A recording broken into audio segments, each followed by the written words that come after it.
في الفيديو ده انا جاي اقول لك ايه المطلوب منك تعمله وتقوله بالظبط لو جت البنت اللي انت معاها في علاقه حطيتك في خانه الفريند زون، سواء كان بقى جت قالت لك خلينا اصدقاء احسن، انا شايفاك مجرد فريند، انت اخويا، بصراحه انا فكرت وبصيت وشايفه كده ان الكيمياء بيننا مش ظابطه، ايا كانت الطريقه اللي جت قالتها لك بيها. بس قبل اي حاجه انا عايزكم تكتبوا تحت في الكومنتس لو انتم مريتوا بتجربه مشابهه ان البنت اللي انت معاها في علاقه جت قالت لك كده وانت اتصرفت معاها ازاي، عشان كلنا نستفيد من بعض. خليني اقول لك على نصيحه كده عايزك تعيش بيها بقيه حياتك كلها، وهي فكره عايزك تتعلق بالصفات اللي انت عايزها تبقى موجوده في البنت اللي انت عايزها، مش عايزك تتعلق بالبنت نفسها. يعني ايه يا جماعه؟ انا عايزك انت وانت داخل في علاقه تبقى دي دماغك، دي المينتاليتي بتاعتك، دي العقليه بتاعتك، انا بدور على بنت فيها صفات 1 2 3 4 5. تمام؟ ده اللي انت بتتعلق بيه، دي مبادئك، ده الحاجات اللي انت عايزها، دي تطلعاتك في البنت اللي انت جاي ترتبط بيها. اتمسك قوي بالصفات دي، ما تضحيش بيها ابدا عشان خاطر البنت. بعد كده شوف البنت اللي انت حبيتها، البنت عجبتك، ايا كان خطبتها، ايا كان المرحله اللي انت فيها دلوقتي، لقيت انت البنت دي فيها الصفات دول، اوكي اتعلق بالبنت وحبها وكل حاجه.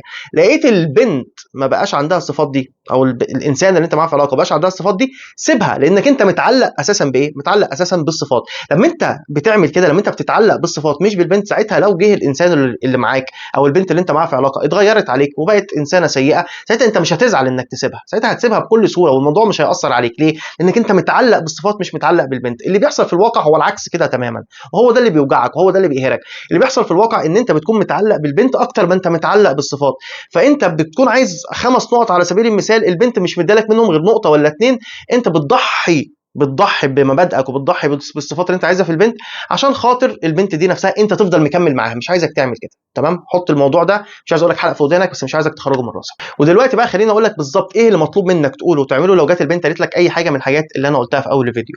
على عكس كل الناس اللي بتقول لك اقعد اتكلم معاها، افهم كويس لو انت عملت حاجه غلط او ما عملتش حاجه غلط، انا مش عايزك تعمل كده خالص. مش عشان انك تفضل مكمل في غلطك، لا، عشان فكره ان العلاقات هو المفروض الكلام رايح جاي. حتى لو انت عملت حاجه غلط هي لازم تيجي تتكلم معاك وتوضح لك وتفهمك ان انت عملت حاجات غلط وانها مش هتقدر تكمل وانها مش حابه تكمل عشان الحاجات دي. لكنها تاخد قرار في علاقه، وهي علاقه يعني يا جماعه طرفين، يعني في طرفين، هي تاخد القرار من غير ما ترجع لك من غير اي حاجه وتمشي، فده موضوع بيجرح الكرامه بتاعتك. عشان كده عايزك تتصرف كده بالظبط. اول حاجه تقولها لها، قول لها بصي كده مبدئيا ان احنا نكون فريندز او اصدقاء او اخوات، الموضوع ده مش مناسب ليا خالص. انا لما جيت اكلمك من الاول جيت اكلمك عشان انا عايز اكون معاكي في علاقه، عايز ارتبط بيكي رسمي، لكن تحطيني في خانه الاصدقاء الموضوع ده مش مناسب ليا، احنا عمرنا ما هنكون اصدقاء.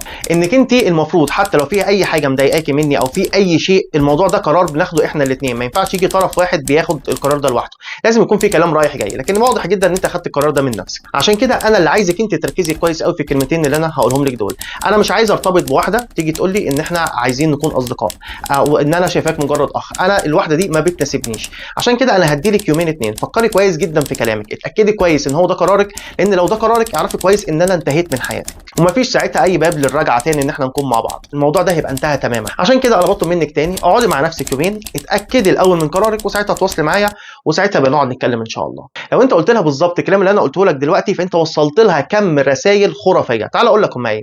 اول حاجه، انت لما جيت قلت لها ان انا مش شايف ان احنا ينفع نبقى اصدقاء، انا دخلت معاكي في الاول ان انا عايز ارتبط بيكي وعايزك في علاقه رسمي، ساعتها انت بتوصل لها ان انت انسان جدي وانسان محترم ومش انسان من الشباب اليومين دول لو فكره عايز يصاحب بنت واثنين وثلاثه ولا الكلام ده خالص. بالعكس، انت وصلت لها ان انت حد جد جدا، دي نقطه. وصلت لها كمان ان انت حد عارف كويس انت عايز ايه من الموضوع، والحاجات اللي انت عايزها ما بتتهاونش فيها. يعني انا جاي ارتبط بيكي وعايزك عشان خاطر علاقه معينه اللي هي العلاقه الرسميه، عايز ارتبط بيكي رسمي، فلو انت مش هتديني النقطه دي هيبقى الموضوع بالنسبه لي مش مناسب. فانت كده بتوضح لها انت واحد عارف كويس انت عايز ايه من الموضوع ده.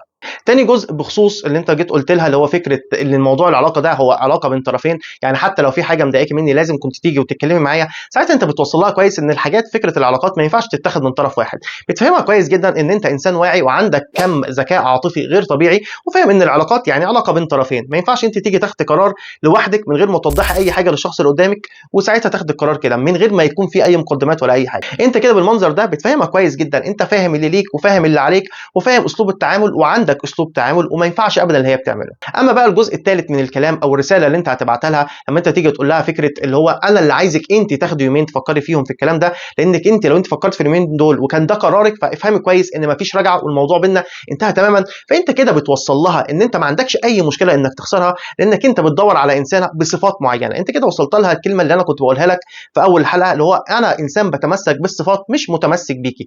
انت هتديني الصفات في البنت اللي انا بدور عليها على عيني وعلى راسي، هتمسك بيكي فيكي وانت مكمله معايا زي الفل، مش هتديني الصفات دي، انا بعتذر جدا، احنا مش هينفع نكون مع بعض.